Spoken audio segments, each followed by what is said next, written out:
I was born a South African, a living, breathing testament to all of my parents' hopes and dreams for the future. Whenever I come back here, I am reconnected with the core of who I am. Over the years, this country has fed my soul like the rain nourishes a plant's roots. As time goes on, coming back here only gets harder. Things have happened here that I can't understand, that I can't explain. As a journalist, I've always been obsessed with understanding people and why they do the things they do. I am a storyteller, but these are stories I wish I didn't have to tell. My cousin was murdered for his car. My father's brother, my uncle, was murdered for what I don't know. I want to find a way for them to be remembered for their lives and not their deaths. I want to find a way through this pain so that this place can nurture us all once again. More than anything, I want to know if you can take a box of darkness that someone has given you and turn it into a gift.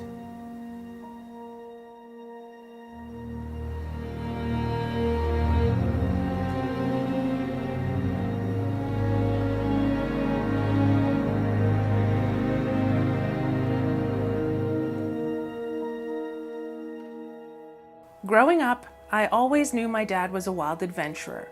From my first memories of him, I knew he was unstoppable. He didn't believe in impossibilities, and he tested himself in every way. I was the only kid I knew whose dad slept in an oxygen deprivation tent to prepare for mountain climbs. I was the only kid I knew whose dad was in the newspapers and on TV for cycling crazy distances in record-breaking time. More importantly than all of that, I was the only kid I knew whose father showed them life could be limitless. In his heart of hearts, I knew one of his dreams was to cycle across Africa, something he wished he could do with his older brother Niku. When Niku was murdered, that dream morphed into something much more profound. It would go beyond the simplicity of a physical adventure, and we would turn it into a way of coping with the loss that had splintered so many lives in so many ways.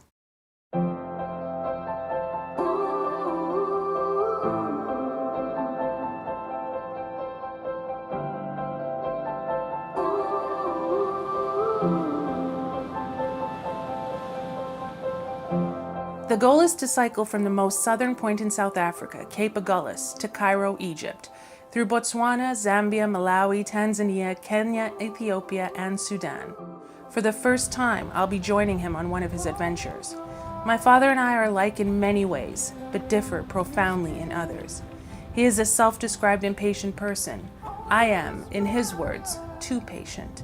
Both a bit stubborn with our own ideas of adventure, we have no idea what to expect. Be right here with you in this world of ticking clocks. I hope I'm getting through. The moment the adventure began, there was one fact that I became acutely aware of immediately. We were in no way adequately prepared for what would lie ahead. We might have had all the supplies we could imagine needing, but the emotional and mental aspect of this trip was daunting from the very beginning.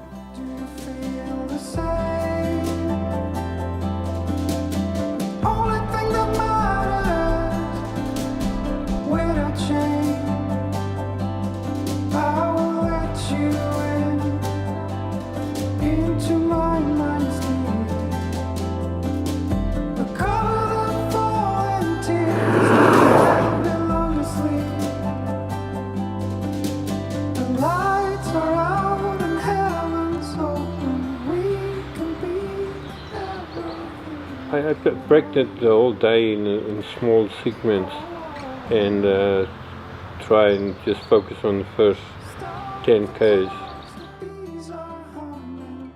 Later in the day when it's 30 degrees, it's just pretty hot and you have to really drink a lot and you must just stay on the bike. If you're not on the bike, you're not going anywhere.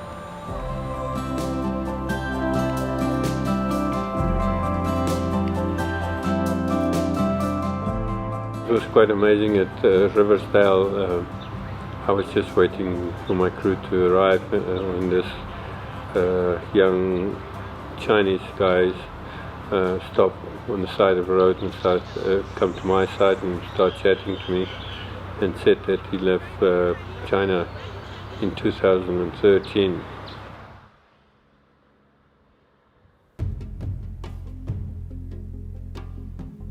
My family is originally from South Africa, and my dad was raised on a sheep farm in the Karoo.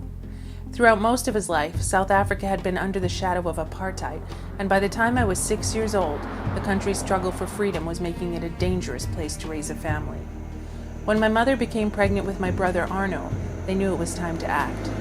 Something I will always give him credit for is his undeniable boldness.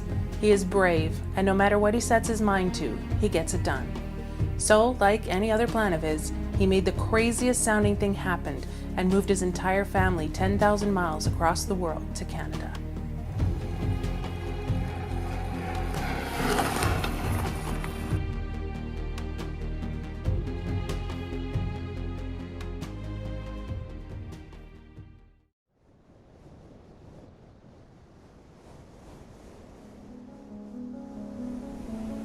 We never would have left South Africa if my grandfather had still been alive. He was my father's best friend, and his death when he was just 17 years old turned him into an orphan. His mother had died when he was only 2. When his dad died, the sun was ripped from every sky, and my father's life was ash in an angry wind. The panic attack started not long after his dad's death. At first he thought he was dying. He couldn't control his breathing or steady the rooms that spun around him. The doctors ran tests. He was healthy. His only illness, and one of the few things they didn't have a fix for, was grief. There was only one thing that could help his erratic heartbeat find its rhythm, and that was his best friend, Jan. The two had met in boarding school and formed a fast friendship. When my dad returned to school a broken boy, Jan couldn't fix anything.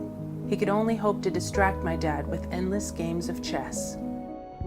Jan didn't know it then, but he was saving my dad's life again and again and again. When I see them together today, I can feel my heart expand. These days, Jan has a crazy farmer's tan and hair so wild we call him Jan Einstein. But when they meet after an absence, I can see the strands of 50 years of friendship bind them together in a hug, and I know that there is a certain sense of peace my dad can only find in his presence.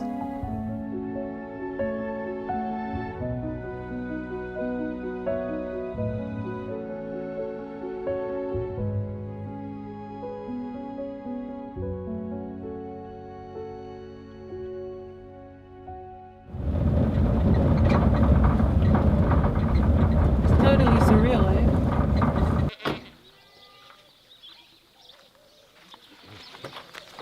It's actually a farm called Karoo, and that's where I grew up. The old house is basically here. This was my father's home, has been since as long as he could remember. This is where both his parents lived and died, where he and Niku fought, where they found their friendship, and where he lost everything over and over again. This place is the beginning and the end of everything. This is where my dad lived when he was up until he was about 2 years old. And they were building the big house when his mom died. And I guess one night they found my dad when they were moving in. It was raining. They couldn't find my dad, and he was sitting on those front steps and said he didn't want to leave without his mom. That's it. Yes, with such big faces. Oh, sure. Niku was a hard man, but a fair man. He was hard-working, straightforward, and a bit loud, but I have such fond memories of him. My dad and Niku had a troubled relationship as children, and only found their way back to one another when their own children were grown and gray hairs had found them. Niku was a stern young man, and my dad was much softer.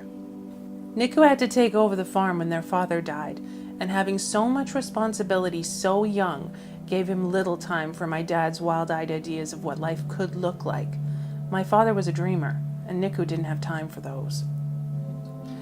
But time softened them, and somehow they ended up meeting in the middle. By the time Niku died, the two of them had formed a tight bond. The last time they saw each other, they both cried when my dad had to leave. They made plans for the next time they would be together in a few months. The next thing he knew, Niku had killed himself. My father didn't believe it. He didn't believe it for a single second. I tried to convince him. I explained that grief can play tricks on us, but he refused to listen. He insisted Niku would never ever kill himself, and he hired a private investigator to look into things. I thought his sadness was driving him crazy, but he didn't budge. He looked over the photos of Niku's body and analyzed the bullet wounds. He became a man obsessed.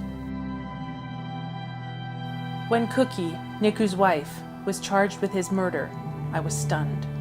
My father had been right, and now we are in the middle of a trial. Cookie and Niku had been married since before I was born. Cookie was one of the people my father trusted most in this world, and now she had become his enemy. He felt alone, truly alone. He had me and my brother, but everyone who he could look to for strength and advice, his father, his mother, his big brother, they were all gone. He was now the patriarch, and it felt foreign and frightening to stand alone.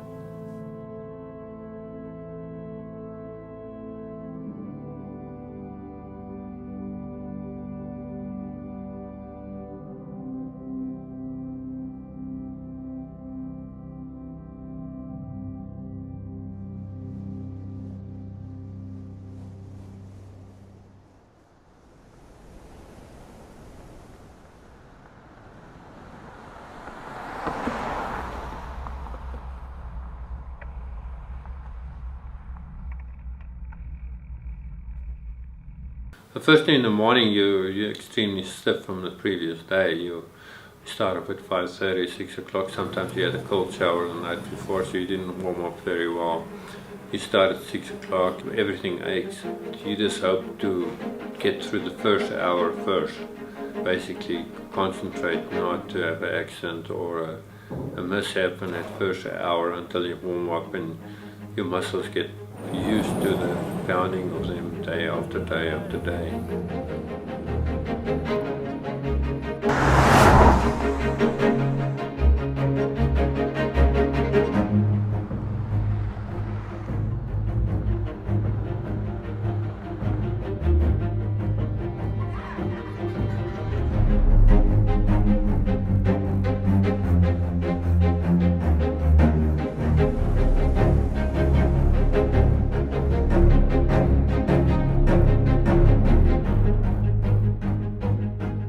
With all of these experiences, meeting new people and seeing new places, it's easy for the outside world to forget why we're doing this.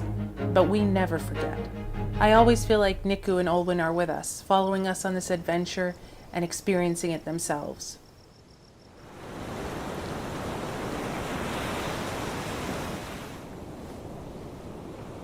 My name is Sarita Cowley.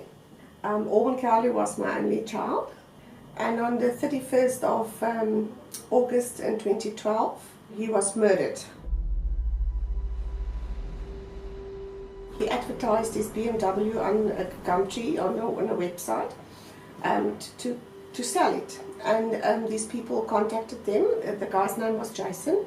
They viewed the vehicle. They just kidnapped him and took the vehicle and killed him. And they dropped his body in Baitenpaal Drive at Kailicha Beach. Olwen was a shy child. He didn't have a lot of confidence, but when he grew older, and especially after school, he was very in demand with a lot of friends and the girls. I remember when he was still in high school, my sister once said, she says, Olwen, I bet the girls are standing in a queue at your gate. And then your mom goes there and she says, have you been here this week? If you do, stand in the back of the queue. Next one. He was a very gentle child. I remember people saying to me, even today, if they look at him, he's got soft eyes.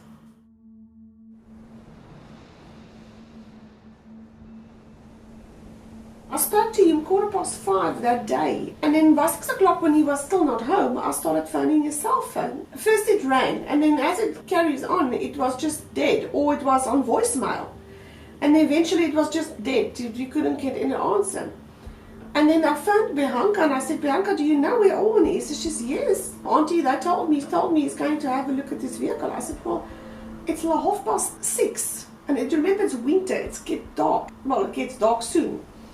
So I started realizing here from 7 o'clock something's wrong. And Bianca said she thinks we should come through. By the time Stephen and I got there, she had already contacted the police. She gave a little piece of paper that all will write this person's name on. Jason actually used a different surname, Peterson, instead of his own, but he put the correct ID number down. And then when we got there, the police came back like half an hour later to say that they've traced this guy. And they've known him because he hijacked vehicles before. And then I knew something was terribly wrong.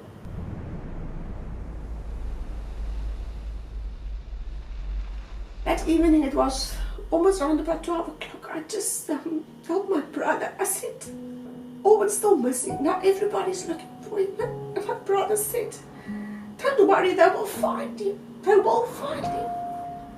I got a SMS from Bianca saying that, Auntie, they found the car. But they don't want to tell us anything because we're not family. I was just like, okay, this is it. This is it.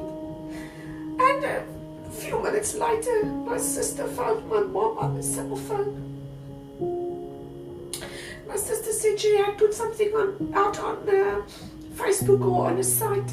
One of the paramedics saw it and then phoned her and said, listen, this person you're looking for, we found his body now.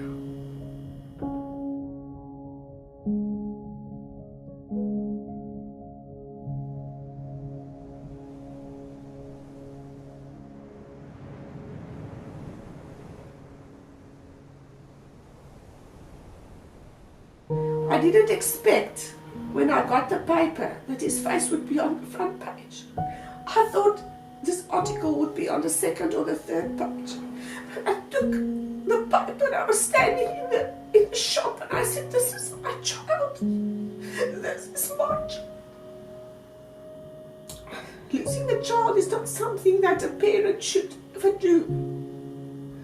We were not born to bury our children. It should be the other way around.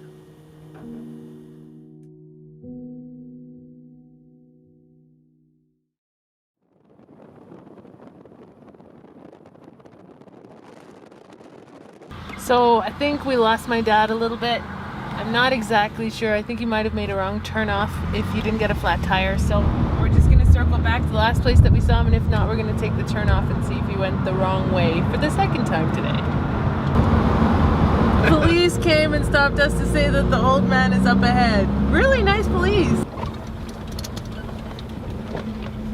Somebody didn't see you go past, so we drove back to town. Only two ways of the road. I know, we went back to town. How can you go to town? Because we didn't see you pass. No, we thought you had a flash or something. We didn't see you go by at all. Yeah, but I want to go back to town. We went back because we went to the last place we saw you in case you got a flash. You see what I'm saying? Yeah. But also we went to town and we couldn't pass, as I said, but anyway. No, because then you still have to come back in that same road. I know, but we went around, up and down at the town. But you would have had to go an extra like 60 kilometers in the middle to get back to the A2. No, we got it this there, man. But that goes It's all not the way 60 around. kilometers.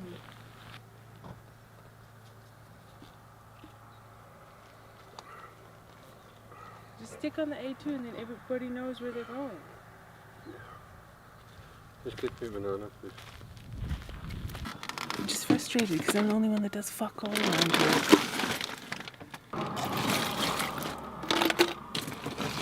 It's annoying. Because I'm the only one that fucking arranges where we're going to stay, what we're going to do. I have to handle all the budgeting, the itinerary, the ice, port.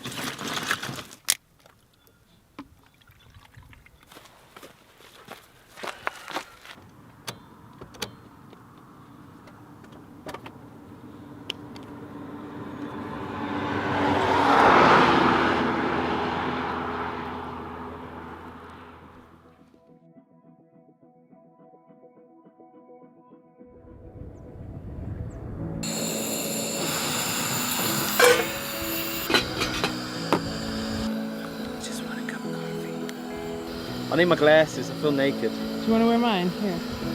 I'll wear yours, yeah. Oh! It's a Valencia Oh, this filter. is glorious. It's a Valencia filter. I like this. Make coffee. Do you like coffee? Is it do I like coffee? Yeah, that's fine for mine. Oh yeah. Coffee. Done. Botswana is awesome. I really love it. Everybody's been really friendly. And we're getting a lot of people honking at us on the side of the road and waving, and a lot of people have stopped to see if we were okay. I love it here. I think it's pretty awesome so far. Knock on wood. It's been a really awesome experience so far. So thank you, Botswana. Well, my dad rocked it today. It was really hot and we couldn't find any ice, so basically he went 200 kilometers with lukewarm water and stuff like that. It was bad enough in the truck, so I really can't imagine how bad it was on the road. Today was a hard day. We all felt burnt out and tired. I don't know, what can I say? This is Africa.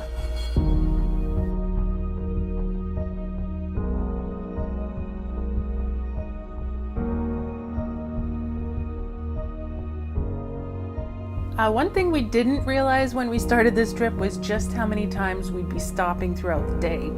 The way it works is that we drive 10 kilometers ahead of my dad and then we wait for him. If it's a dangerous area or it's exceptionally hot or rough terrain, we'll make it 5 kilometers. If he wants to stop, he has the option. If not, he rides past us and we go another 5 or 10 kilometers and wait there. We're his only support, so it's important that we're always close by to keep him hydrated, to feed him, to help him with any emergency situations like flat tires, injuries, things like that.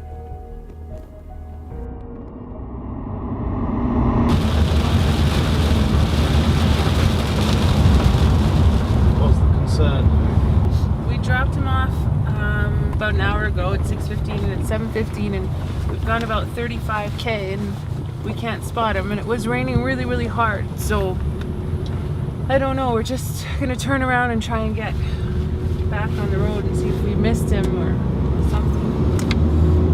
So yeah, it's a bit concerning. There's not a whole lot on this road. It's the A2. I think it's still the A2. Actually, maybe it shifts out of the A2 now.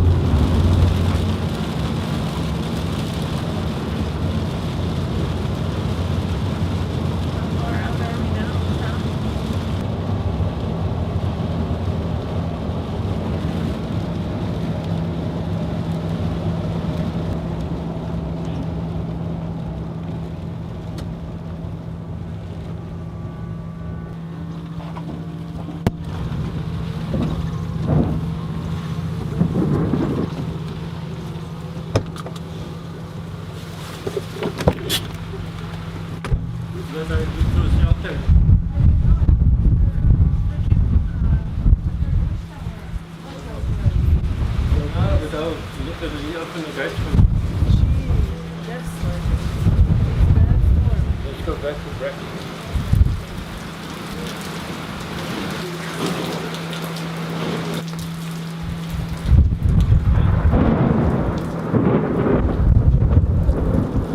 Pretty bad out there. This gentleman opened the gates for us, so it was very, very nice of him. Thank you, thank you. So I only had 30 pula in my pocket, but I just gave it to him because he seemed really sweet, so that was really kind. Well, it was just storming and I was just looking for shelter, and this guy, luckily the dogs were barking, so he came and opened the gate and told me I can go in the caravan, but I was waiting for you people the first time you people went past. I ran out but you were gone already. Oh, I wasn't panicking when I was getting like materia on, and I was worried.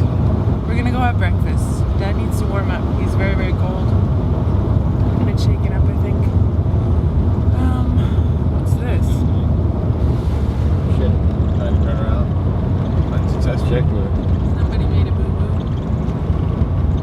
When the hell did this happen? Oh.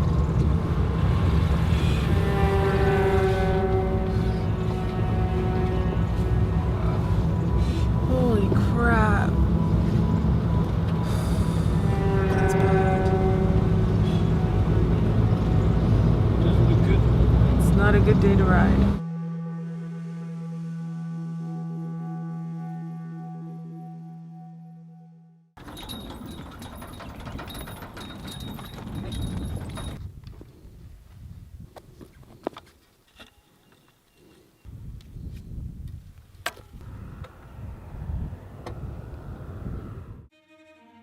We're going to the Okavango Delta. I'm super excited. We're gonna go in one of those canoes.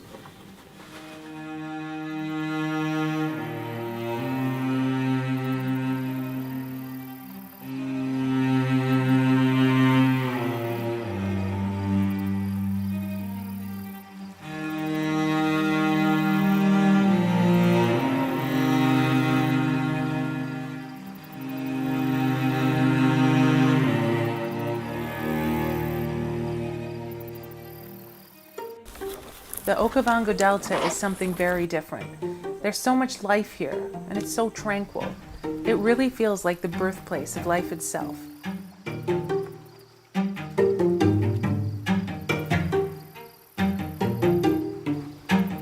If I see a hippo now, this is a hippo, what do I do?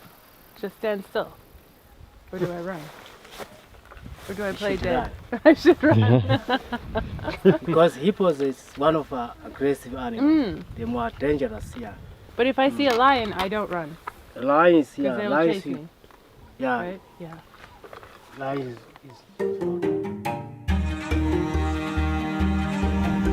Smells like nothing. What are you smelling? Elephant poo. Smells like nothing.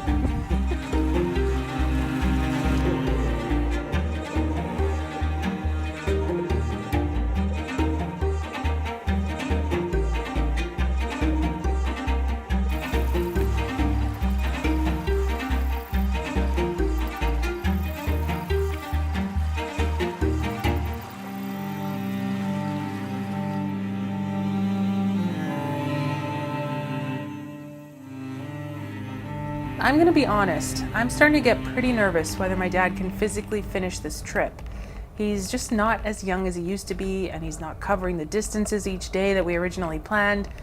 Like, don't get me wrong, he's pushing, he is nailing it, but it's just not as far as we originally planned. My first thought with this trip was that we should start in Egypt and finish in South Africa, and I still think that now.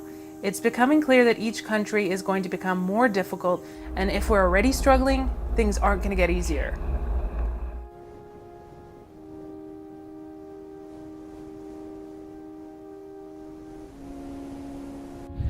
Did you leave me a present? I left you a beautiful present on your back. In the morning when you put the gloves on, the gloves is normally wet from the previous day and it's more tight and it press on the different nervous systems of your hand. And basically your fingers go numb and you basically got no sensation in your hands after the first hour or two. It normally gets better when you warm up.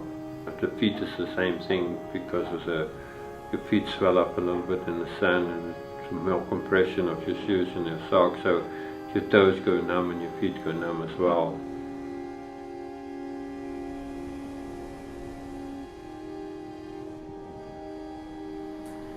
I was actually surprised that Jason got 25 years. I actually thought he was going to get 15 years. Although Jacomine Swart, the advocate, she told me, she said, this judge has already made up his mind. But unfortunately, they have to go through the law procedures. Jason was out on bail because his father could afford it. None of the others could. And Jason was outside of the court, so I saw him. And I was just like, when I saw him for the first time, I had this feeling of, okay, so you're the guy that was the instigator of all of this. You were the guy that sort of initiated everything and wanted to buy the BMW from him. I didn't feel any hate towards him. I was just like, okay, so this is you, you know. And as things proceeded in the court, I obviously got to see the other guys as well. But I didn't have any hatred against them. It was just, to me, it was amazing and astonishing to see to what lengths they actually went in the court case to try and justify what they did. And how they tried to sort of shift the blame from the one guy to the other.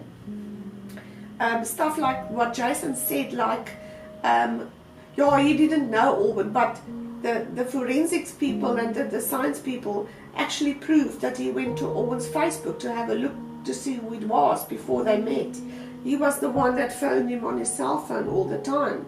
So how do you argue with all of that? All of this is also drug related because they were using tuck and using drugs, and they wanted the vehicle to sell it for drug money. Jason comes from a very wealthy family, and yes, he didn't really need the car. He just wanted the car to sell it for drug money. And I think the fact that Soupy admitted from the start that he was guilty, he did shoot him, and that's what happened. He was honest from the start. He realized that what he had done was completely against his religion and against his belief system and against what he would normally do. So, we pleaded guilty in any event. I had some discussions with his sisters as well afterwards, and they all said to me, I can't believe this. He's done many bad things, but he'd never done this. And his sister, and I think she said it in court as well, she said to him, dit kan een van ons kinders gewees het. It could have been one of our children. What were you thinking? Because, they'd sort of lived with his robberies and all other things. But nobody thought he was going to go and do that. His family was so mortified, ashamed, sorry. They said, how? We are mothers. We are parents. How could you do that to this woman? I felt 25 years is a good sentence, that they have to keep him there for 25 years. So I'm happy about the 25 years for Jason, and I'm happy for Soupy getting life. Although Soupy was also, in a certain sense, a victim because he was used to do Jason's dirty work. And most of the time, I'm okay emotionally with all of this. But then sometimes somebody could just say something, or I can just hear something, and it triggers.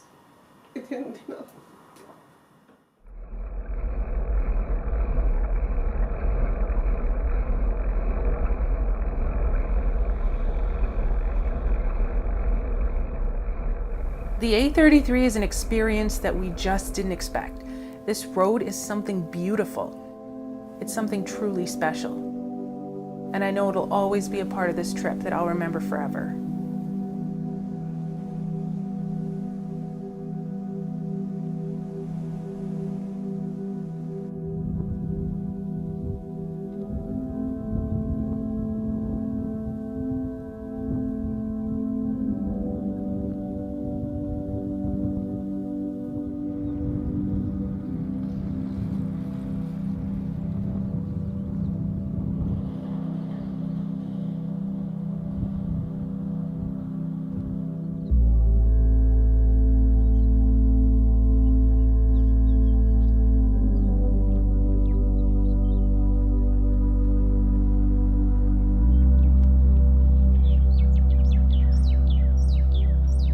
That was incredible. We were just driving up and then we just saw these giraffes on the side of the road. I actually just saw one. And then I realized they were small giraffes, and then there was this huge big daddy. Anyway, they're really, really shy, so we tried to get as close as we could, but these are wild giraffes. It's just amazing to me that we get to do this.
before we crossed on the ferry, one of the Botswana lady police officers came up to me and said, "Don't trust any of these men at all." And there were a bunch of people waiting to board the ferry. So on the other side, it is a complete clusterfuck, is the only way I could describe this border crossing. Because not only do you have to buy third-party liability insurance, you have to buy carbon emissions offset tax, a council levy, and you have to pay a road toll. And none of these buildings are labeled, and none of them are together. So all of these men come up to you and say that they'll handle it for you, and they're kind of trying to get you into different buildings and to follow them and all kinds of stuff. And it was just a lot happening, so I did the only thing I could think of. Eventually, I walked over to the actual person that allows you to go through the gates to the other side, and I asked her, "What do I need?" And she was really great. She wrote everything down, the prices. She kicked everybody out of the little office to talk to me. She was really great, and we ended up paying a lot less than we would have otherwise. We ended up paying what we should have paid. I can't tell you how relieved I was when those gates opened and we just got to go through. It was definitely a hallelujah moment. And then I realized that's probably the easiest border crossing we'll have from now on. So that was interesting. And then we went to Livingston and we went to Victoria Falls, which was epic.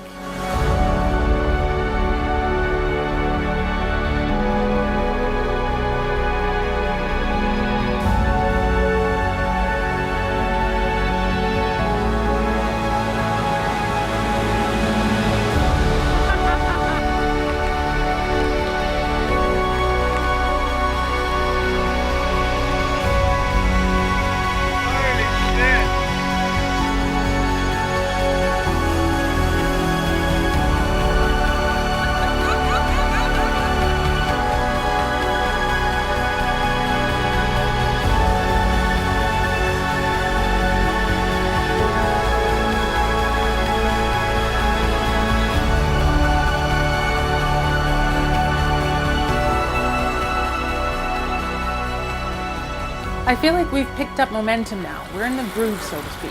A month in now and the adventure's in full swing. I'm feeling really good about it.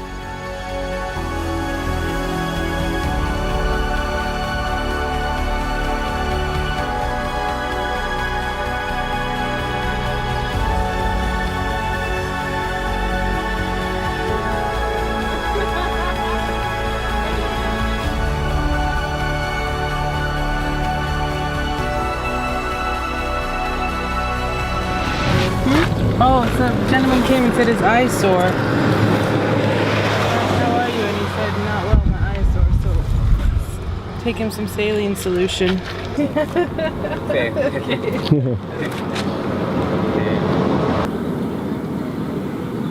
So it only drops you got? I think so. You've got no ointment. Yeah. They're both in there, yeah. Yeah. So you have to take twice.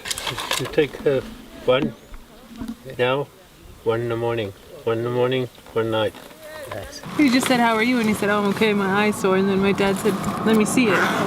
His eye was really red. You could see there was something lodged in there, and it was, oh, eye infections are the worst. Sorry. Bless you. I think I'm getting the hay fever from Ryan.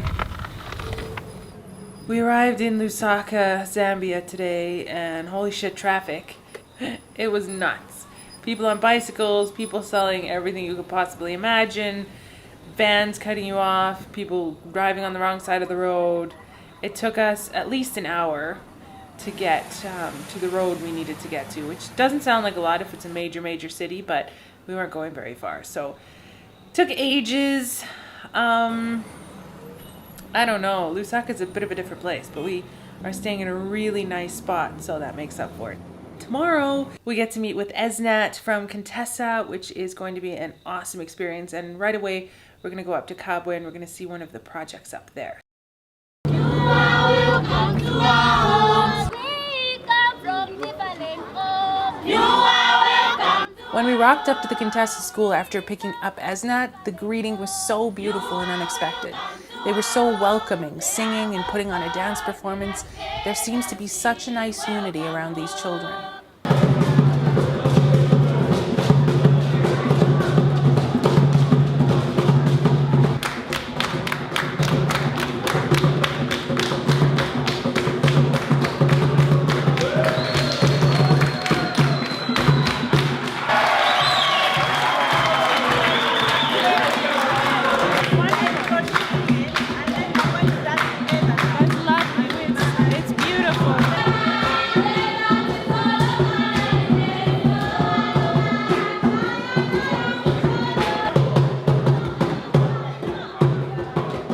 I started the Contessa in Kabwe with my own funds, feeding about 300 children 3 times a week, giving them a meal. Hello, sorry.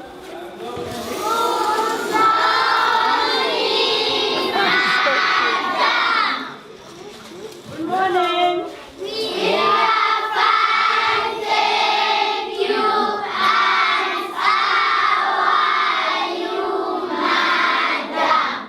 This now was developed from that.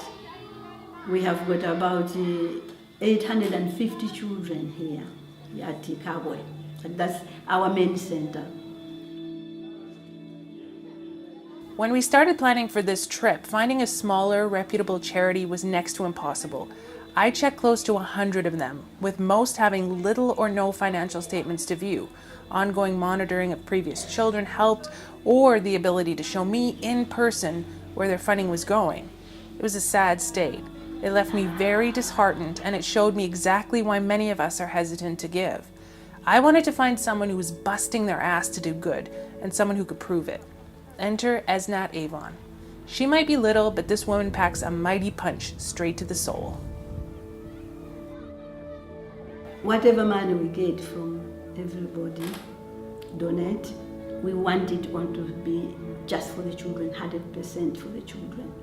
So that, for those people who support them, we pay as little as we can because we want the money to go into the children. We would like to pay them more money, but funding becomes a problem. Luckily, we have been really fortunate that we have found people who really also have got the vision that Contessa has. Those who cannot manage to go to the colleges due to funds, let them do a skill which can help them to sustain them and help the siblings. They are the ones who are coming here. And we have a number of them who are doing very, very well. They have done very well, and they have started working, and others they are doing their own, like doing the bricklayers, the carpenters. All this for them to learn. We need to buy all these materials. Yeah. You need to buy glue, you need to buy timber, you need to buy nails, you need to buy thinners. Sure, there's very much. The desk is ideal to be shared by only 2, but mostly they have to sit 3 at a desk, which is not ideal at all. Yeah. And then they will be dishing it out, so you will be able to see what. Natasha, you better go and try it. Get it together, come on.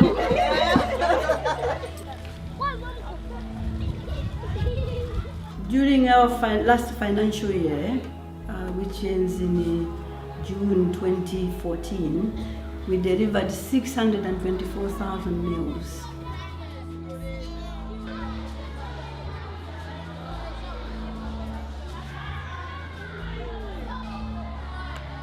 When they go back home, there's no dinner, there's no supper until the following day.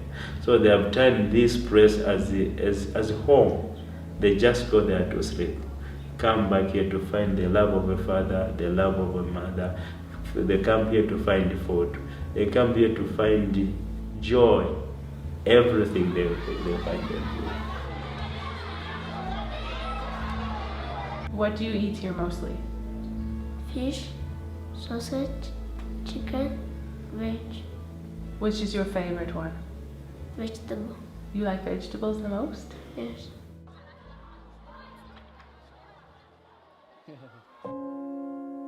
Contessa had nothing to hide from me and desperately wanted our help.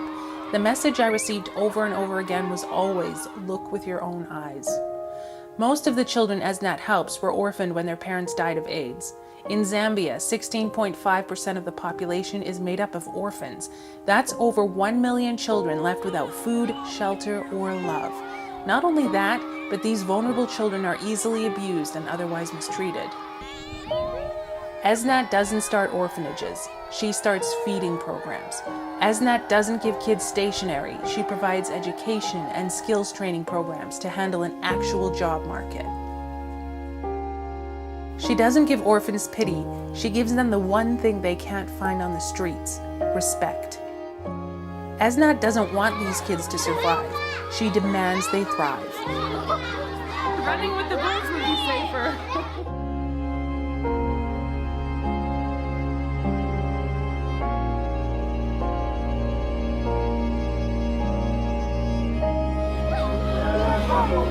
They came out of nowhere.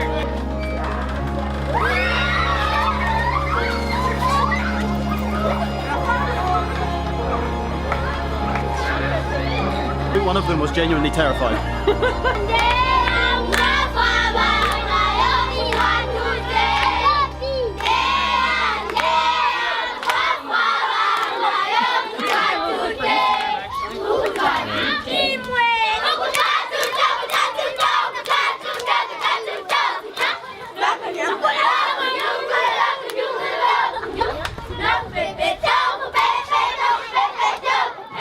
Contest has changed my life in a way that no one can explain and no one can tell. Okay, I didn't like the way I was treated by my stepfather, and I hate that the Contessa, they sponsor people and there's a house where they set up and keep those people who have nowhere to live.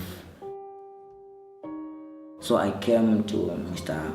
Patrick's office and I explained everything about the issue, and he said, no problem, then you can shift to Contessa. I have hope that one day I shall be like someone who has the heart to help others, and make sure that, because I've been through many things and many things has happened unto me, but because of these people, Contessa, I'm sure and I believe they'll see, and many people will see through the fruits. My dreams, one day I want to become a doctor. I know the difficulties we went through. I know what an orphan goes through. This is the reason that Contessa was formed. Each time I see a child's life transformed, all I think about myself is just being so happy inside, and wish I could do the same over and over again with the children that we don't support. I wish other people could see how rewarding it is to be able to help helpless children, or helpless people as a matter of fact. And to see this child from 5-year-old right up to 18, and has gone through all your programs in education and now into skills, that has really transformed my life.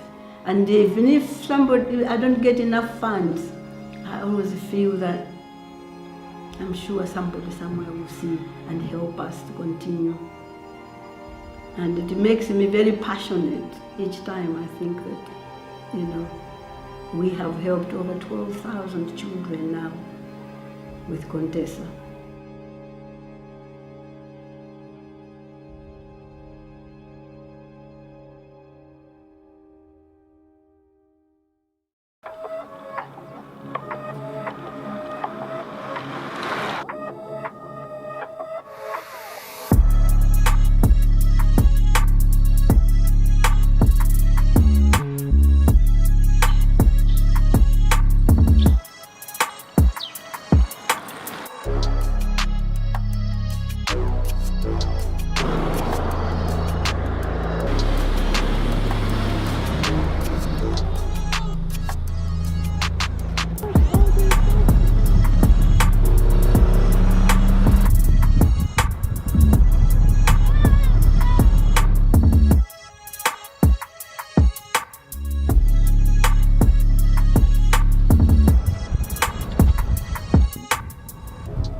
So, when we have these long gaps waiting for your dad, do Yeah. we all go slightly insane?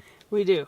Do you want to see some photos? This is Yeah. a moment I captured of Ryan Jones not too long ago. It's such a beautiful morning on a Saturday.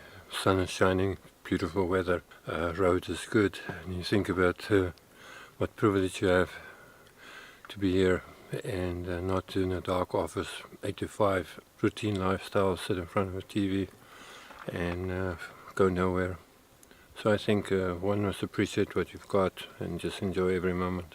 Plus, you've got sandwiches made by a very special lady, someone. Oh! And there's peanut butter and honey. You can see it's very appetizing.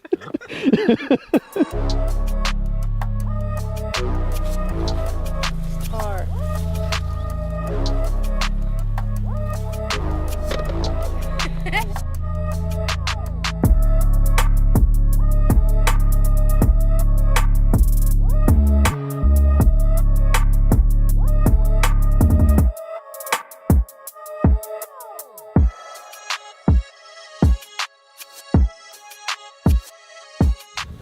Hello, what happened? He just came down the hill, and I thought I'll make way for him, so I turned to the inside and he turned to the inside too. And hit his front wheel, went over the handlebars.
Came to Malawi and I got rich.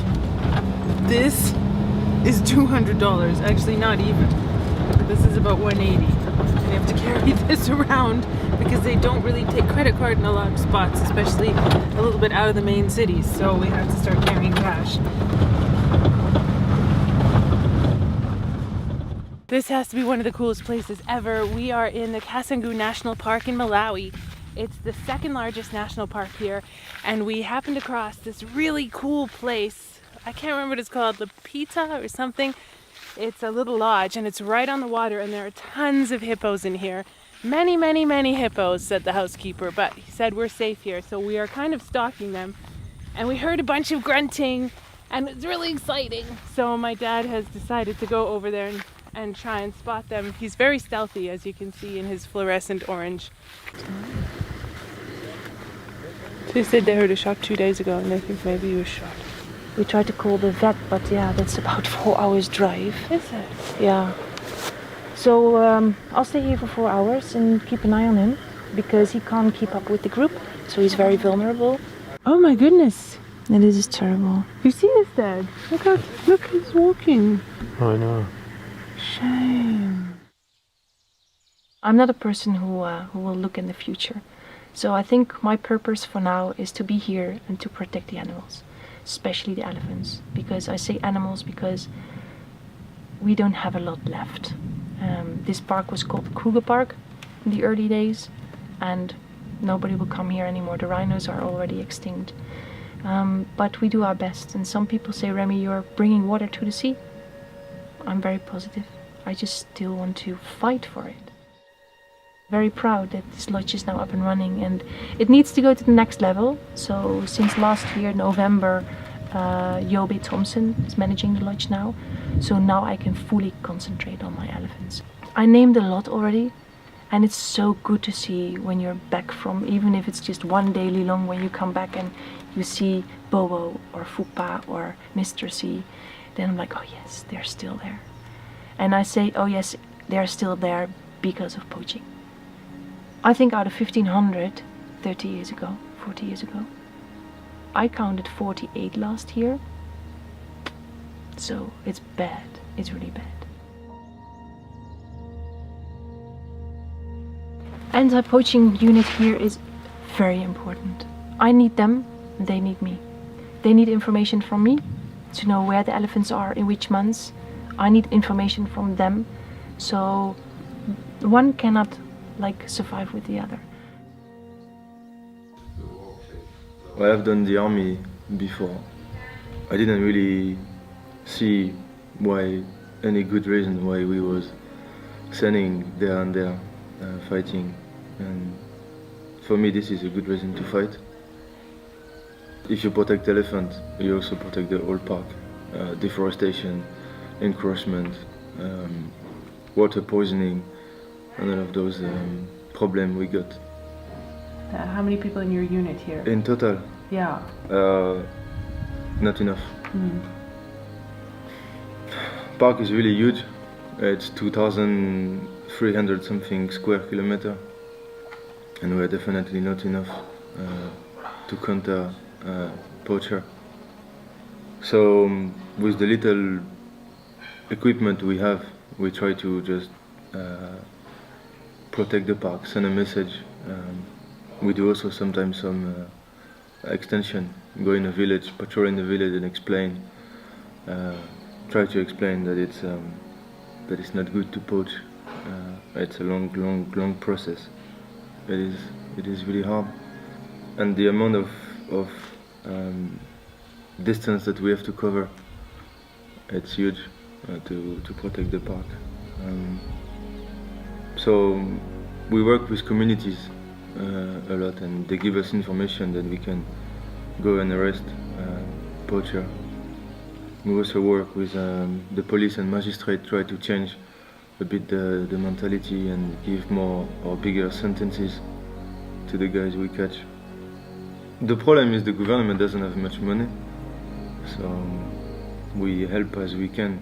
Yeah, and now we had some good improvement, but everything is slow. I just arrived 10 days. I'm trying to stay here for a year. There's a lot of reasons. Probably the biggest one is that I've done some things that I'm not proud of, and I feel like I need to fight a different fight, but for a good cause, not for politics, not for money, just to help people out. So that's why I'm here. I can't help but look at Matt and see a man drained. Drained of energy, time, and resources, but not drained of his last hope. What is truly remarkable is that he continues. He's still fighting. He's still leading the charge.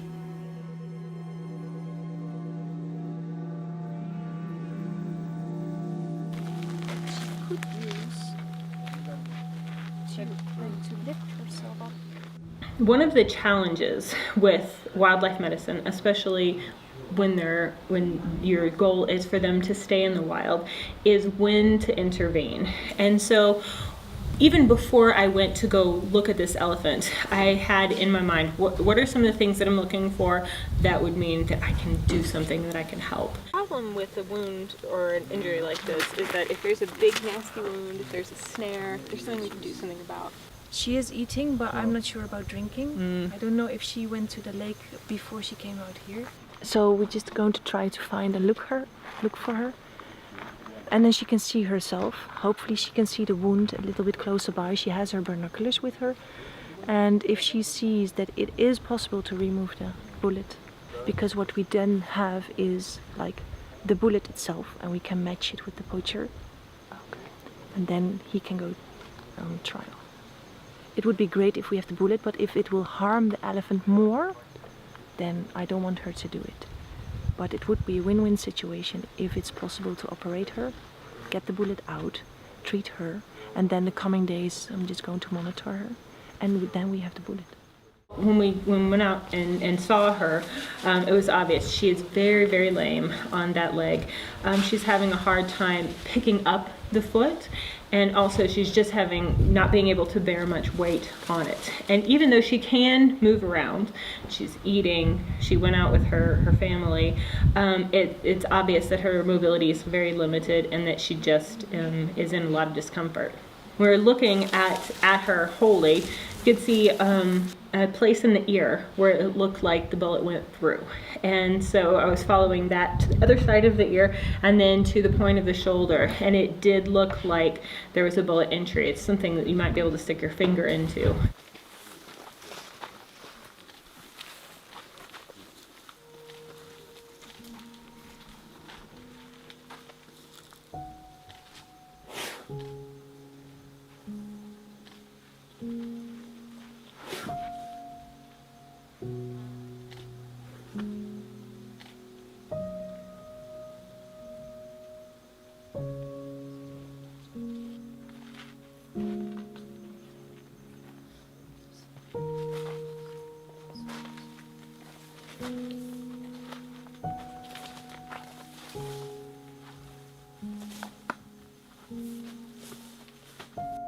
It's an organized crime.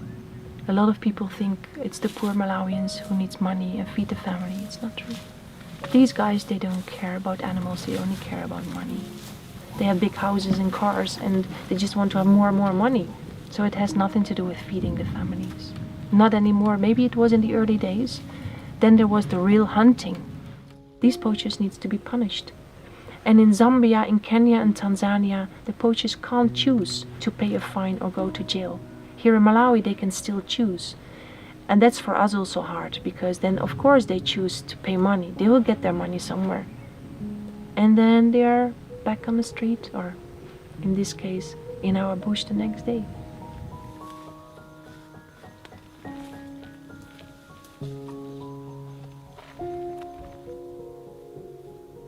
Animals that are big like that don't do well on 3 legs. And so it will be causing a lot of extra stress on the rest of her body, especially her front left. And you can already tell that in the way that it's a bit wobbly at times. So when there's this overall stress and imbalance in the animal, you think, okay, so if I'm going to anesthetize this animal, I need to have a really good reason, because that's going to add yet another stress on top of it. And that could be what puts them over the edge. So unless there's just a really, really good reason you think this is going to make the difference in this animal's outcome, then and you might consider against an anesthesia. And that's what I did today. And I chatted with, I had asked for, when I heard about this story last night, I emailed friends that I knew down in South Africa who are wildlife vets and said, what is your recommendation? They said, gunshots, you usually leave them unless there's something obvious to do. And I called another friend today and said, hey, this is a situation. She's like, yep, I would give it at least a week, make sure she is hanging in there and eating and moving at least somewhat and staying stable. But I agree, there's the benefits of an anesthesia and what you might do is not going to outweigh the risk. And when they're already on the line, you just want to try to support them as best you can. I suspect that the problem, instead of an infection or something like that, for her is going to be just the overall stress of not being able to move and being under a lot of pain.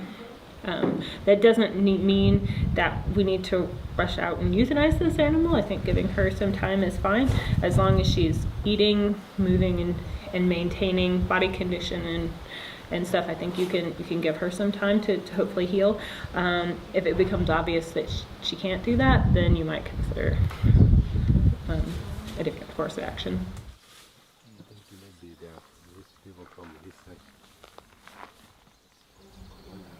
I'm just looking forward to meet the guy who shot him.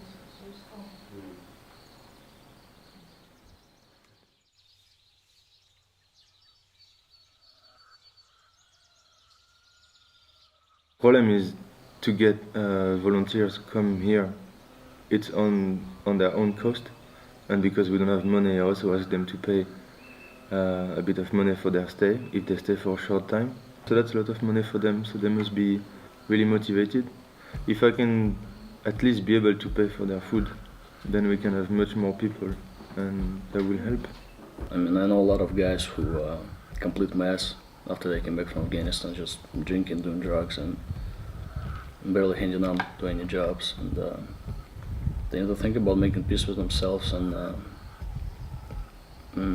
trying to fight a different fight, but for a good cause, like I said, where politics not involved. We need people to be out there looking at this and going, this is not just an elephant that has gotten chopped, this is a case. You know what? And to look at it like a case and say, all right, you know, he was saying it would be really, really useful to have the bullet for ballistics and to be able to identify the shooter. That's a great way to look at something like this, because if you're just saying, oh, that's too bad, I hope this doesn't happen again, then it kind of just lets everything slide a bit. So his work, especially looking and saying, our goal is to find this and this person, and here's how we can take steps to do that, I think that's great. They're getting freaking slaughtered out there. The poachers, they don't care, they just cut their noses off and pull the ivory out right in front of their kids. And that's horrible. I mean, most of the guys I served with, they have really, kind heart. They should just do some reading, and if there's the stuff that you see and read about what poachers do to the elephants, I mean, if something inside of you doesn't change, if something doesn't click, then what kind of human being you are, I mean, we saw a lot of suffering out there back in Afghanistan. I feel it's kind of the same, but this time it's the animals who suffer.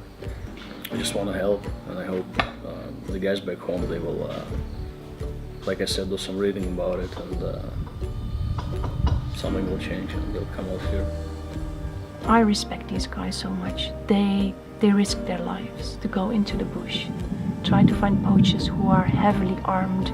They can kill elephants, so it's easy to kill a person, but they go there, and I have a lot of respect for them. But you have to have a specific background to help Matt, because you have to walk in the bush. It's very dangerous, and you have to know how to handle a gun. Of course, they don't have to use it that many times, but Matt must also feel secure with his team. It's the same as in a war. It's also a war here. We try to hold the line until people realize how important it is. It's something I can be proud of for the rest of my life. It's a big challenge. It's not finished.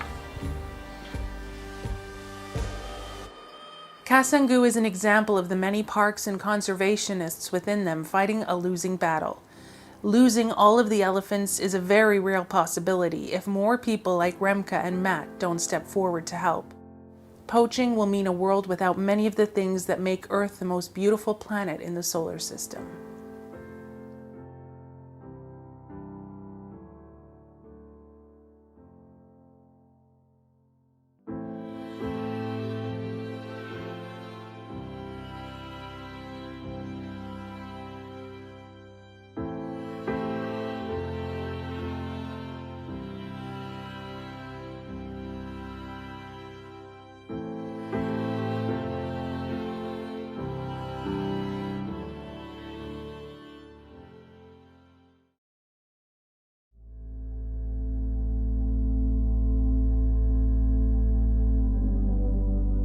This trip has been far more difficult than any of us could have predicted.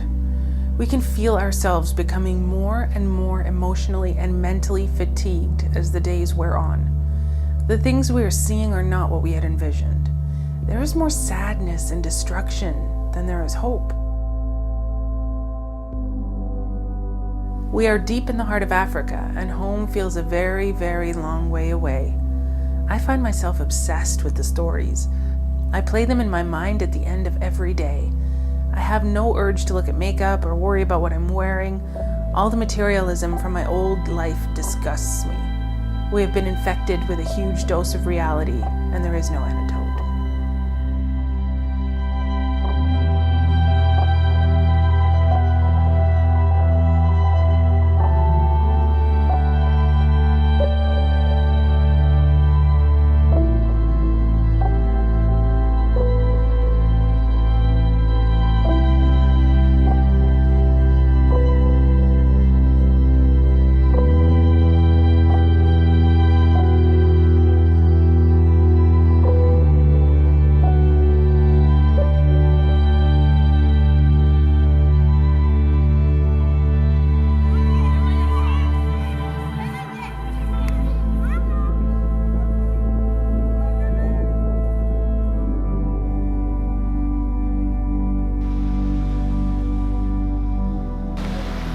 at Lake Malawi right now, which is incredible. It actually looks like the ocean.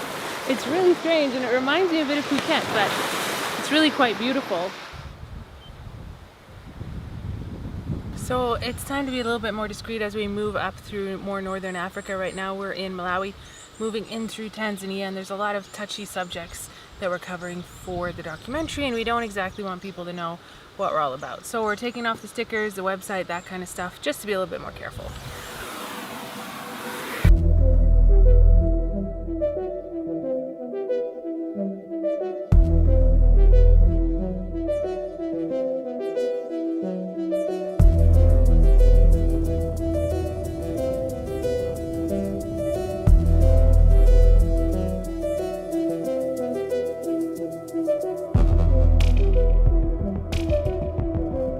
You have a sort of a sense that something is behind you. You can't look back because as soon as you look back, that pulls you over to the inside of the road.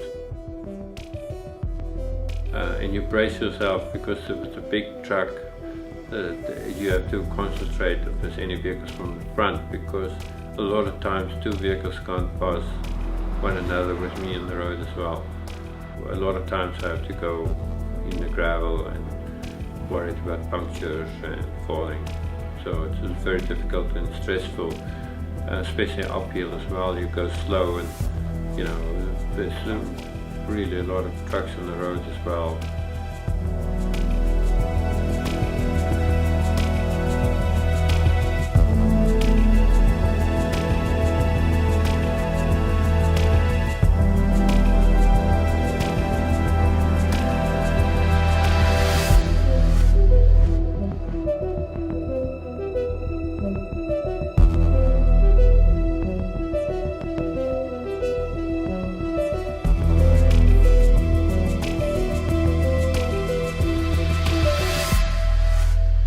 Yo!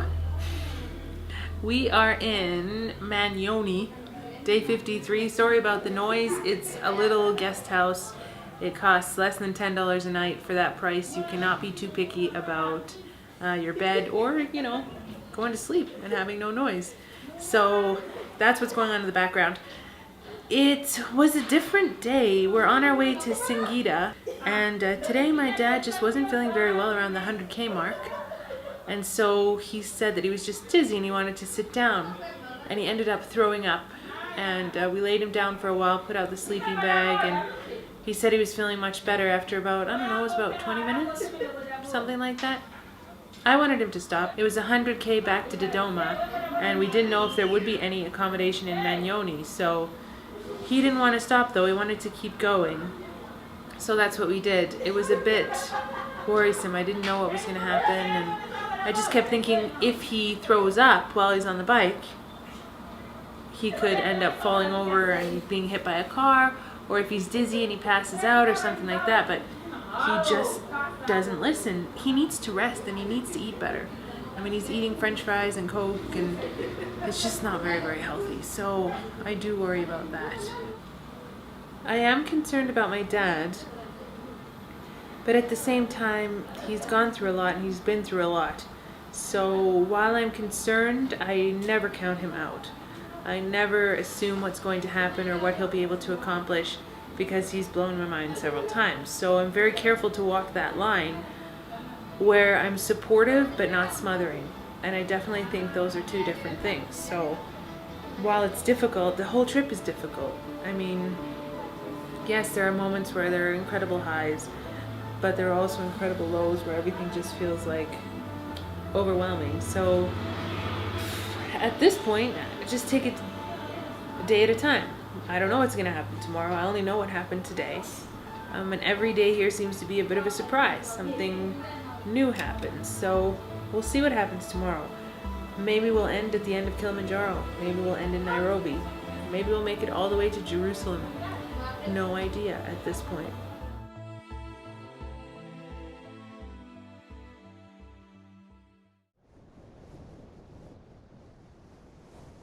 In Tanzania, we documented the most heartbreaking and ultimately disgusting of stories, something that would make us question the very nature of humanity. People with albinism in Tanzania, we are now facing killings. We are being hunted. People need our body parts.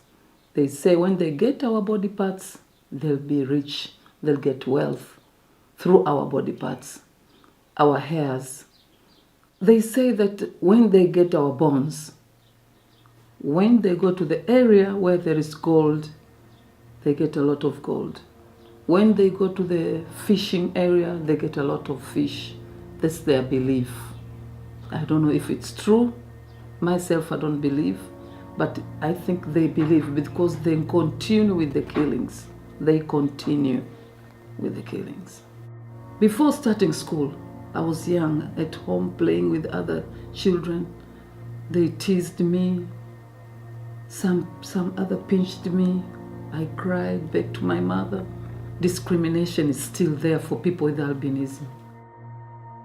In December 27th, if I'm not wrong, a girl called Pendo. Pendo was attacked and they took Pendo. I don't know where they've taken her. Till today, we don't know where Pendo is, 4 years old. They've kidnapped from her mother, but I'm sure they have already killed her. They've taken what they need in the body and maybe they've thrown other, or they've buried because Pendo has not yet been found till today.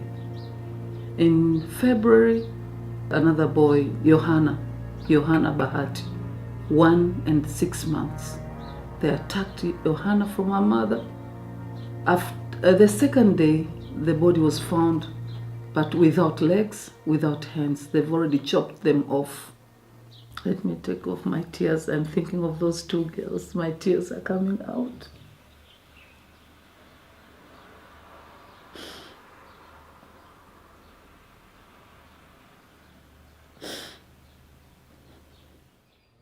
It was difficult to find someone willing to take us to the albinos because many of them live in secret.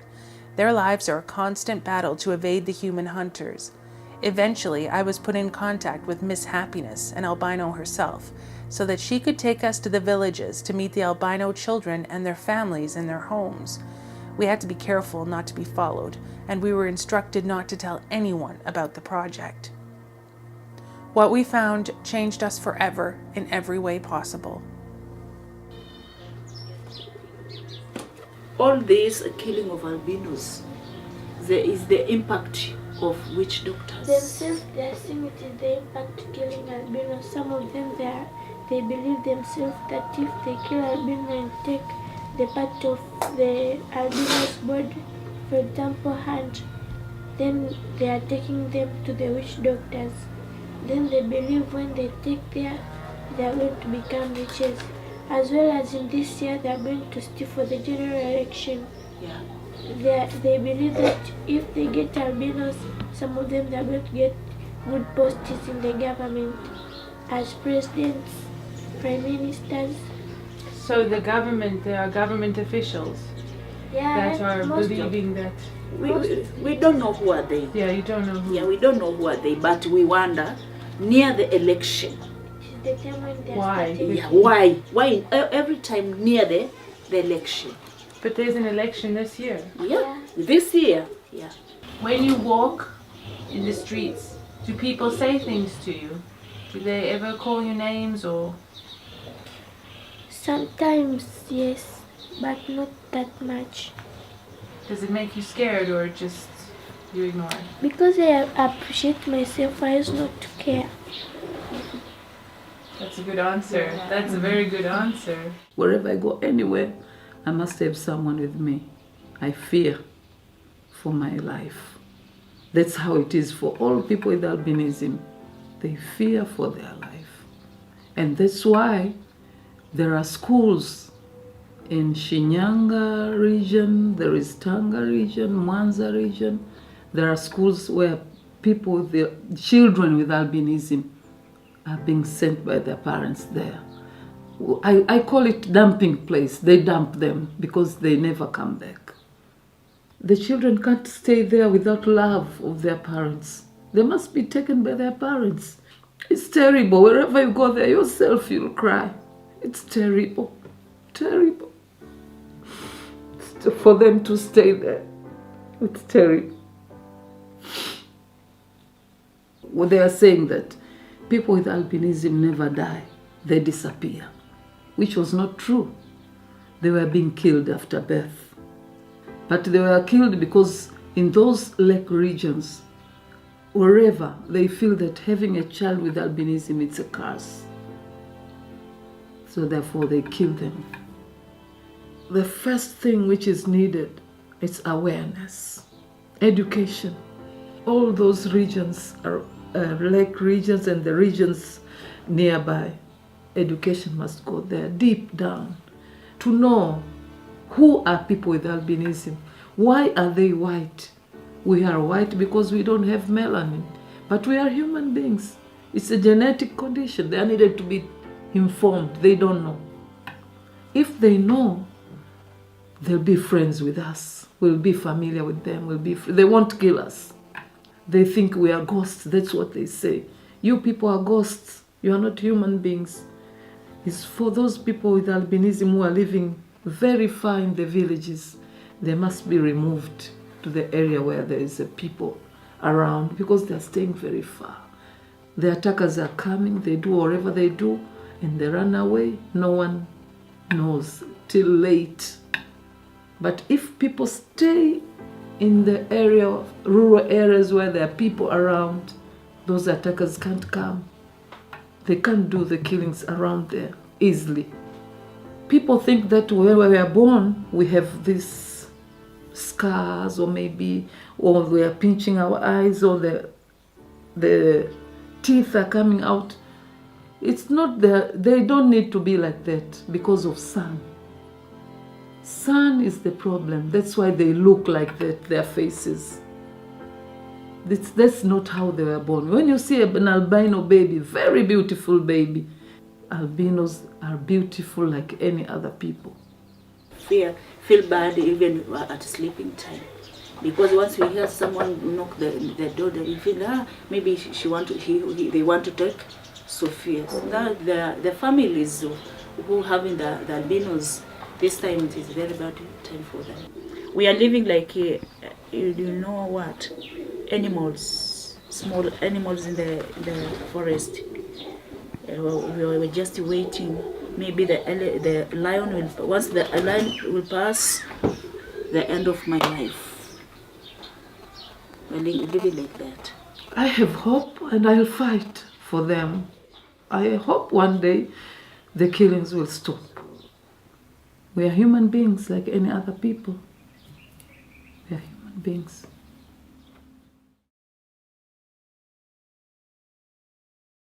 After hearing the stories of the albinos and all that they had endured, I felt a part of my belief in the human spirit disintegrate. I remember the moment when it fell away, the moment I knew the battle was far greater than I had imagined, and I feel like I'll never regain that belief. How could humans hunt humans? The albinos, Olwen, Niku, gunned down for things that didn't matter, greed, anger, for things you couldn't count on, for things you couldn't hold on to. Lives snuffed out for absolutely nothing. Now that I truly know what people are capable of, it is hard to pretend the reality is something different, but this awakening, this new set of eyes, must be used for a greater purpose. We cannot get lost in our own disillusion. There is no time for that. There is a famous quote from Mahatma Gandhi: "You must not lose faith in humanity. Humanity is an ocean. If a few drops of the ocean are dirty, the ocean does not become dirty." But the problem is that it's not just a few drops that are dirty. The damage that is being caused is great. It's affecting everything around it. These issues aren't small. They're not easily fixed, and they are continually growing because there is not enough being done. Too often, people are looking away, expecting it all to magically be fixed, but it won't. We can't leave these problems anymore. Things must change or it will be too late. But how? That is always the biggest question.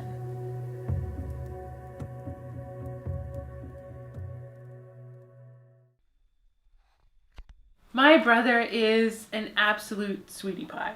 He is just a force that I can't explain because he's got so much goodness in him, and he's so positive and he's so sweet, and he's just a very vivacious, vibrant person. So I was really looking forward to him coming on the trip because that's what we needed. We needed an injection of awesome.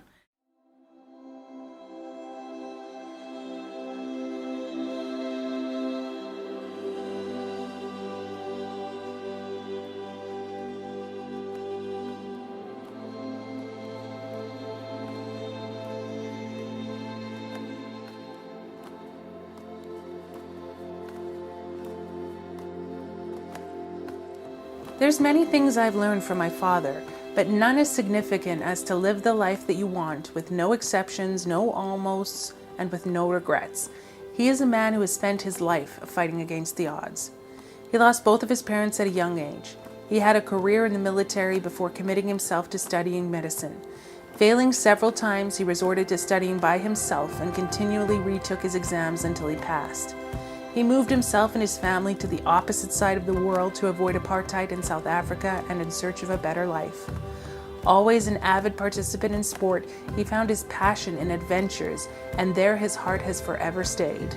He cycled across the Americas from Prudhoe Bay, Alaska to Tierra del Fuego, Argentina, cycled twice in the Furnace 508, 508 miles through California's Death Valley in 48 hours. He's run over 40 marathons with a best time of 2 hours and 48 minutes, 2 10 Ocean marathons, 9 Comrades marathons, 2 Milo Corkis, and 2 Ironman triathlons. My father has completed the 7 highest summits in the world: Kilimanjaro in Africa, Aconcagua in South America, Mount Elbrus in Europe, Mount Vincent in Antarctica, Karsten's Pyramid in Oceania, Mount McKinley in North America, and Mount Everest in Asia. At one point, he was the oldest Canadian in the world to summit Everest.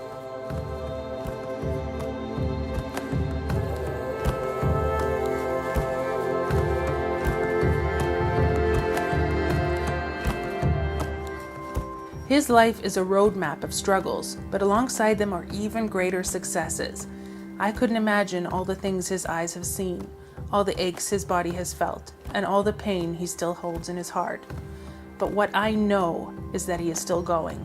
He is living his life his way, no matter what anyone says, thinks, or does.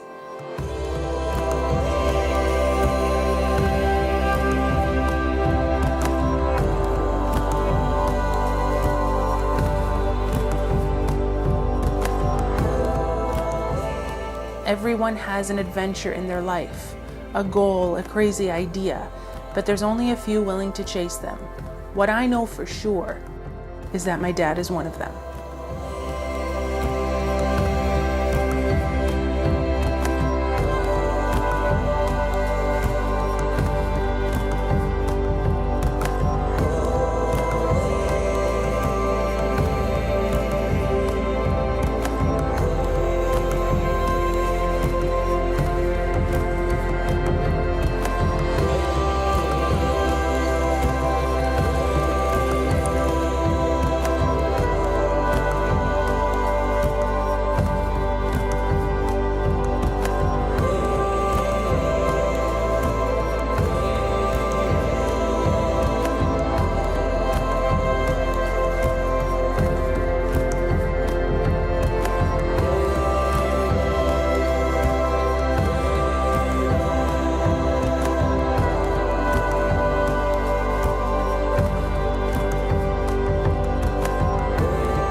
Don't worry.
This is turning into a bit of a nightmare.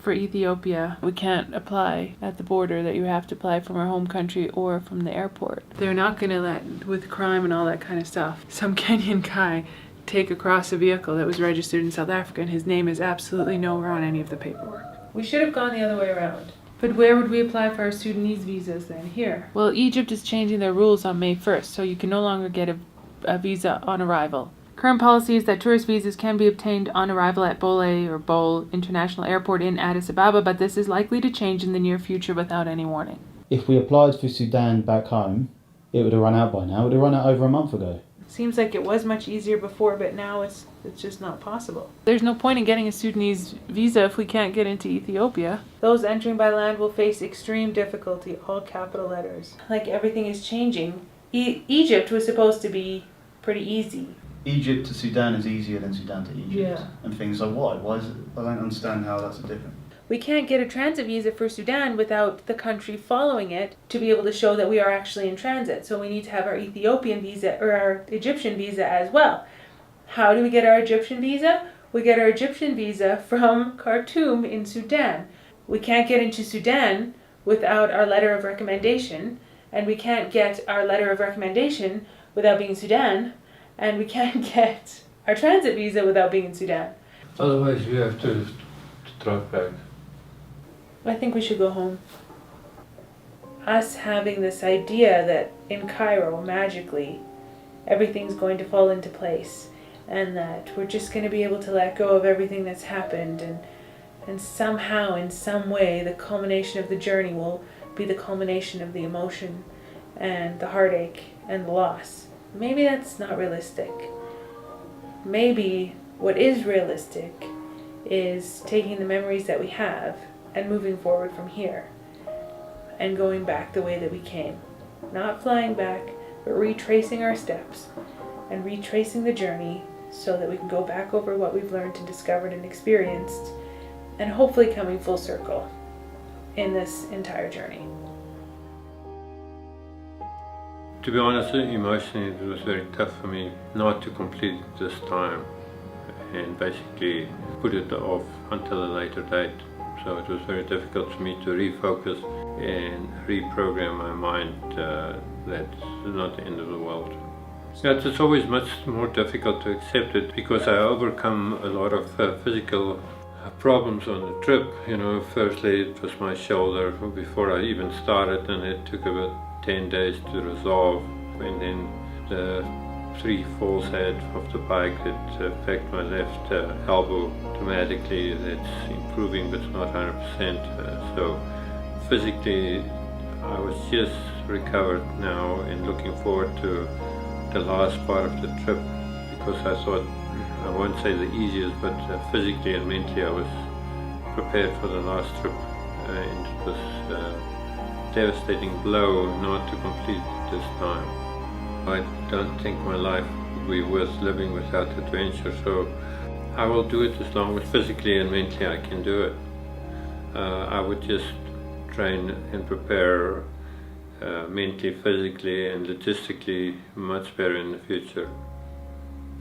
Every small victory is a success, and you have to be happy for the success you achieve at any point in time in your life, and not to be greedy and unthankful that you couldn't complete what you started at that particular time. But also, you never fail until your last try. I think for my dad, there's this really cathartic feeling to seeing Jan. It's a reprieve for him. He feels like he can be himself. It kind of takes him back to feeling comforted and relaxed. So that night was a very fitting time for him to be seeing Jan.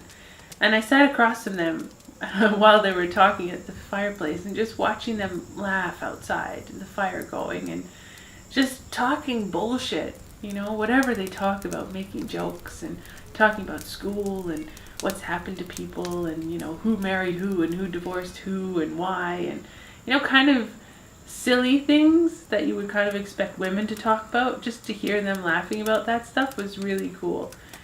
And it just relaxed him in a big way. And I think it reminded him that no matter what happens now, where you come from and who you are at the root of yourself, like not who the world thinks you should be or not their impression of what you are, but who you really are. That's what matters. And being surrounded by people that remind you of that is a really powerful thing.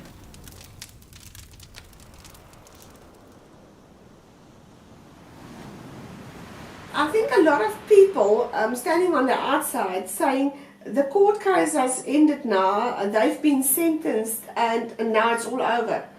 It's all over for who? For them, but not for us. It's over for them that's been standing there in court and had to testify. It's over for them.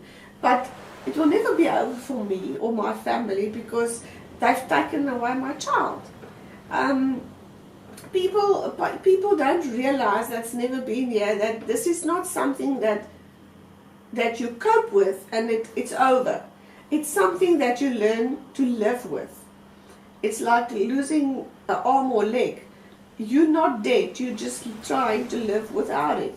So a piece of me died, and I'm just living without it now. It did bring a sense of closure for me, the fact that the court case came to an end and that they were sentenced and that they got good sentences. But it will never replace or will never wipe away my feelings for Orman or the fact that I still miss him every day.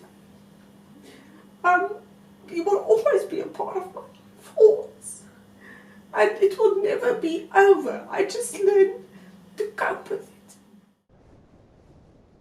The car was a nervous ball of energy as we drove up to the prison.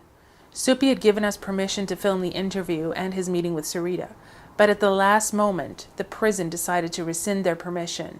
We were told to leave all of our equipment in the car, and it was a devastating blow for the project. We knew, however, that ultimately this was about Sarita wanting to give Supi her forgiveness in person. Watching her cry, hearing her words in that room, the sound of her saying, "I forgive you," it was quiet but firm, deafening in the weight of its meaning, 3 words that would change everything, and yet change nothing at all. And then I was escorted into a private room where Supi and I could speak one-on-one. His social worker was there as his advocate. The prison manager was there as an overseer, and Ryan was there as my emotional support. And so I sat face to face with a career criminal and murderer. I just had to get out of there. I just had to get out. Couldn't stay a second longer. He was very, very detailed. And it was just felt surreal, like it wasn't real. I told him that I forgive him too, but obviously it's your forgiveness that matters. That was really hard. That was emotionally draining. Sad. It's like something beyond sad. Yeah. Like emptying. It's just completely draining. Yeah. I didn't think it would feel like that. I thought it would feel more cathartic. Like I thought it would feel better. Yeah, but you don't feel better, do you? No, I don't feel better. No, neither do I. But I think it will later on it will feel better. Not now. I asked him if he could just do us one favor and just do something good with his life now. Make something happen for other people or whatever, so that it's just not in vain. You know, I was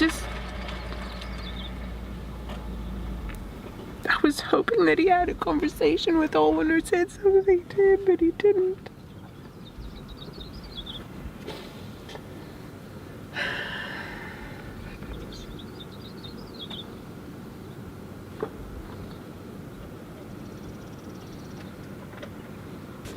It's time to go home. This is Owen's very first teddy bear.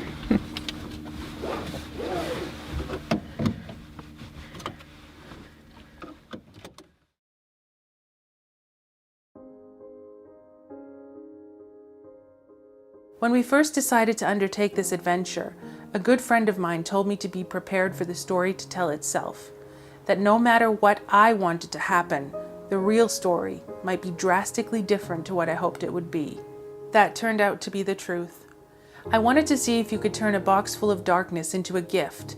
And the truth is, you can, but that won't ease the pain or grief you feel in the process. My father, throughout his life, set an example of how to overcome obstacles and persevere in even the most difficult of times. Without him, none of this would have been possible to begin with, and it is only with his help that we were able to meet so many incredible people. I have learned so much from Esnat, who is using her life to take care of thousands of children, battling through retirement rather than leading a life of relaxation. From Remka, who is using all of her strength and energy to protect elephants in a small park on the other side of the world with few resources. And from the Honorable Al-Shaima Kwagir, who is fighting for the end of the murderous rampage she herself has to be protected from. From all these empowering women, I have discovered that you can turn your greatest struggles into your greatest triumphs. But no one on this journey has taught me more than my Auntie Sarita, who has shown me that forgiveness is the only way to free yourself from a tangled web of rage and hatred. And no, we weren't able to complete our trip. We didn't reach our destination in the end, but we did find what we were looking for. We were able to answer the questions we could and let go of the ones that simply had no answers to be found. We found strength in our weakness. Yes, we have lost so many that we have loved, in so many a cruel way, but in order for us to survive, we have to let them go. Our grief isn't what keeps them close. It is a lifetime of love and memories that binds them to us forever. Niku is still at Curryhook, looking down those dry, dusty roads with the heat of the sun on his shoulders, and Olwen is still driving the streets of Cape Town, laughing with his music playing loudly. They live in our memories. Sarita once told me that, knowing all that she knows now, she would still have Olwen and done everything the same. Loving him was worth the pain. Being his mother was worth bearing such an inconceivable loss. Knowing him was worth the suffering. Watching her in that room with Supi, I discovered more about the human condition in 20 minutes than I had in my entire lifetime here on Earth. If you don't forgive people, it's like drinking poison and hoping the other person would die. Kilimanjaro, Kilimanjaro, Kilimanjaro, mlima mrefu sana. Na mawenzi, na mawenzi, na mawenzi, na mawenzi, mlima mrefu sana. Ewe nyoka, ewe nyoka, ewe nyoka, ewe nyoka. mbona walizunguka, walizunguka, walizunguka, walizunguka, walizunguka, wataka kunila nyama, kunila nyama, kunila nyama, kunila nyama, kunila nyama, mbona walizunguka, parapapapa, parapapapa, parapapapa. Jambo, jambo bwana, habari gani? Nzuri sana, wageni wakaribishwa Kilimanjaro, hakuna matata, tembea pole pole, hakuna matata, Manara wakalala, hakuna matata, Korombo wakafika, hakuna matata, Uhuru wakafika, hakuna matata. Jambo, jambo bwana, habari gani? Nzuri sana, wageni wakaribishwa Kilimanjaro, hakuna matata.